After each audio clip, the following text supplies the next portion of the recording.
নমস্কার বন্ধুরা, kitchen is your চ্যানেলে আপনাদেরকে স্বাগত জানাই। আমি কেয়া। আজ আমি পটলের দোলমা বানিয়ে দেখাবো। এই জন্য পটল নিয়ে নিয়েছি 700 গ্রাম। এই পটলগুলোকে ভালো করে খোসাগুলো ছাড়াবো না, চেঁচে নেবো। আর এই দু ধারটা ভালো করে কেটে আপনাদেরকে দেখাচ্ছি। সব পটলগুলোর গাগুলো ভালো করে চেঁচে এই ধার দুটো এইভাবে কেটে নিয়েছি, দিয়ে ভালো করে ধুয়ে এর গাটা ভালো করে মুছে নিয়েছি। এবার আমি এরকম একটা স্ক্রুড্রাইভার নিয়েছি, নিয়ে এই পটলের যে বীজগুলো আছে ওগুলোকে বার করিয়ে নেব।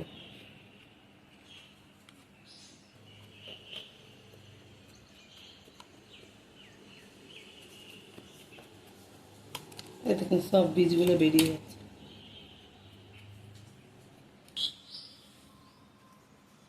এভাবে আমি সব পটলগুলো থেকে বীজগুলো বার করে নেব।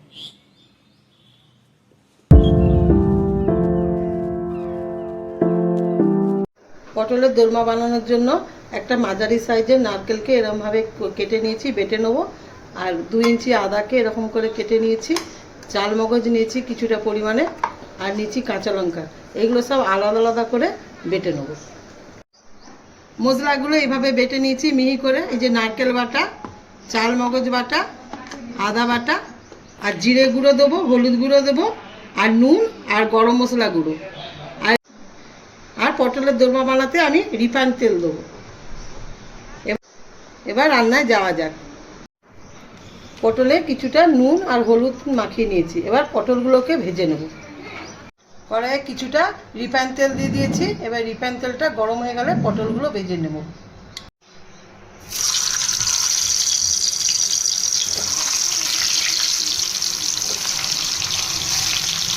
সব পটলগুলো একসঙ্গে দেবো না, দুবারে ভেজে নেব।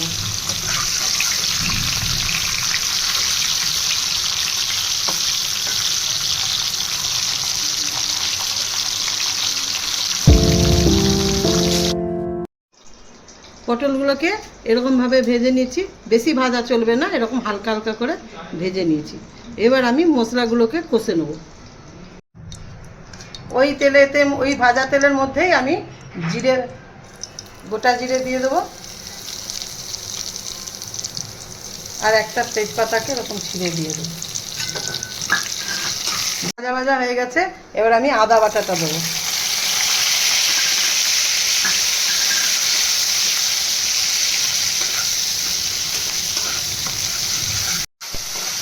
এবারে চালমগজ বাটাটা দিয়ে দেবো।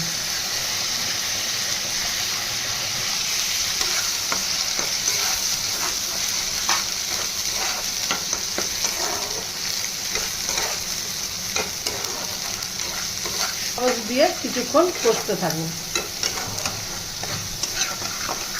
চালমগজ বাটাটা দিয়ে ভালো করে ভাজা হয়ে গেছে। এবার আমি নারকেল বাটাটা দিয়েও ভেজে নেবো এরকম ভাবে।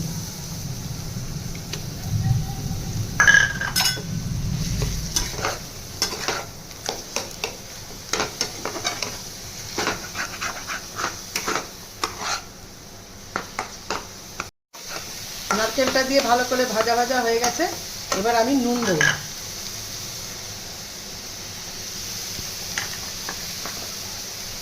হলুদ গুঁড়ো,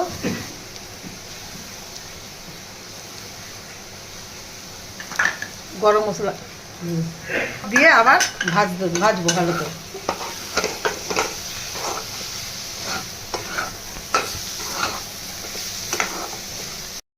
দেখুন কেমন কালার এসছে সুন্দর। এবার আমি সবশেষে একটু চিনি দিয়ে দেবো। নিরামিষ রান্নাতে একটু চিনি দিলেই ভালো লাগে।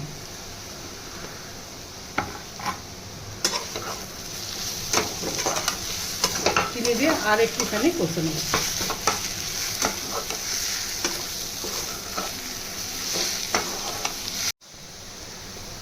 এবার আমি মশলাগুলোকে নামিয়ে নিয়ে ঠান্ডা করে নেব।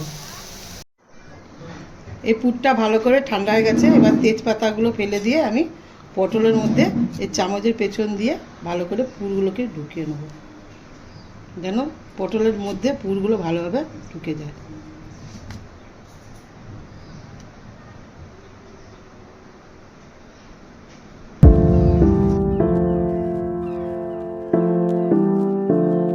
চামচে করে ঢোকানোর পরে এরকম হাতে করেও কিছুটা ঢুকিয়ে দেবেন, দিলে ভালো করে অনেক মশলা ঢুকে যাবে। তাহলে পটলগুলোতে এভাবে মশলা ঢুকিয়ে দিয়েছি, এবারে পটলগুলোকে আবার তেলে ভেজে নেব। আর একটুখানি মশলা বেঁচে গেছে, এটাও আমি পটল যখন ভাজা যাবে তার উপরে দিয়ে দেবো। এবার আমি পটলগুলো ভেজে নেব। কড়াইয়ে তেল দিয়েছি, গরম হয়ে গেছে, এবার আমি পটলগুলো ভেজে নেব।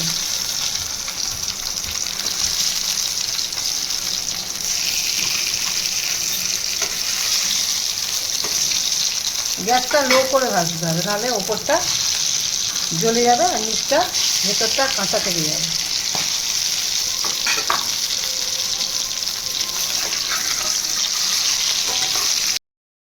ভেতরে মশলা দেওয়া পটলগুলো ভালো করে ভেজে নিয়েছি, সেদ্ধ হয়ে গেছে। এবারে ওই তেলেই একটুখানি লঙ্কা গুঁড়ো দেবো,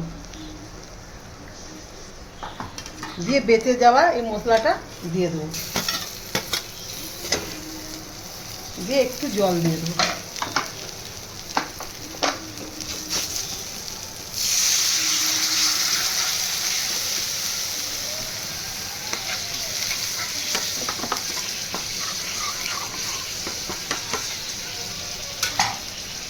আর একটুখানি টমেটো সস দিয়ে দেবো।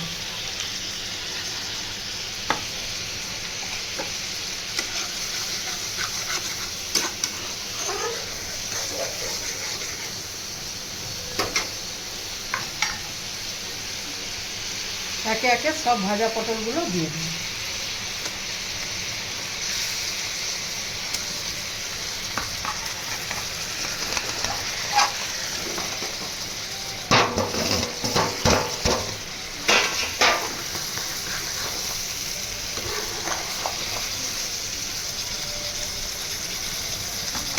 পটলের দোরমা রেসিপিটা বানানো হয়ে গেল।